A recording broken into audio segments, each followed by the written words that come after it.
Во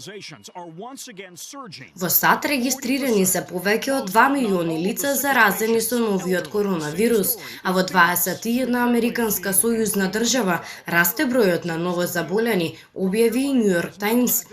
Весникот наведува дека и покрај подобрување на ситуацијата во државите кои беа најмногу погодени како што е Нью Йорк, се појавија и нови жаришта.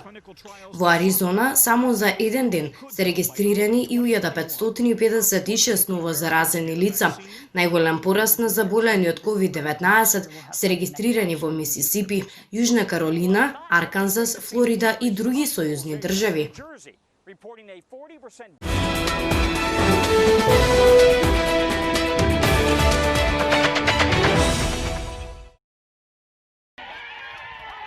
Статуи на Кристофер Колумбо, како и поранешниот председател на Конфедеративните американски држави Џеферсон Дејвис, беа урнати за време на протестите против расизмот, како и полициската бруталност во сојузните држави Минесота, Вирџинија и Масачусетс.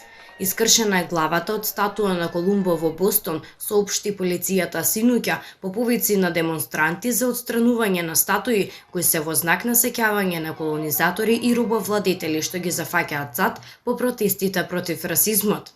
Статуата на Колумбо исто така беше вандализирана во центарот на Мајами, а друга беше отстраната и фрлена во езеро во неделата во Ричмонд во Вирџинија.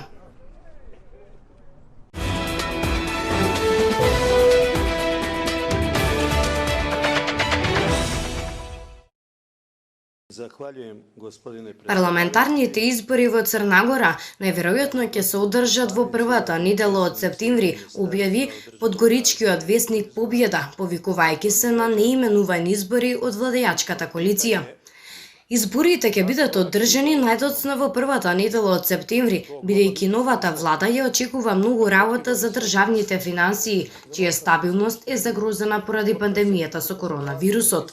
Мора да се направат резови во јавната администрација, да се извршат важни интервенции во структурите на државните фирми, вклучително и препакување на државните финансии најдоцна до крајот на октомври, а не е фер тоа да го прави влада чиј мандат е на крај, истакна неименуван извор.